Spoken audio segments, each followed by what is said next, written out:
Општина Пехчево и официјално ја започнува изградбата на едукативниот центар за зачувување на природата во село Негрево, проект кој што општината го доби од Швајцарската агенција за развој и соработка, а кој се реализира преку Центарот за Источен плански регион. Градоначалникот Игор Поповски информираше дека тендерските постапки се завршени, а во тек е потпишување на договорот со градежната фирма која ќе го реализира овој проект.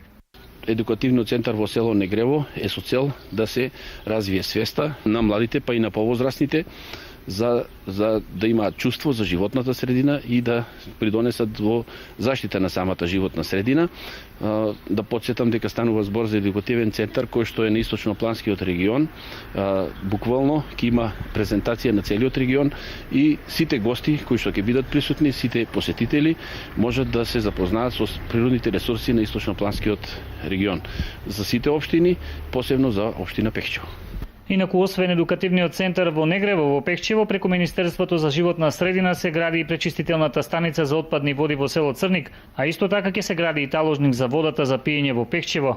Засега преку Агенцијата за рурален развој добиени се 3 проекти во вредност од 13,5 милиони денари за изградба на улица во село Црник, улица до археолошкиот локалитет Света Петка и реконструкција на фекалната канализација во село Умлена.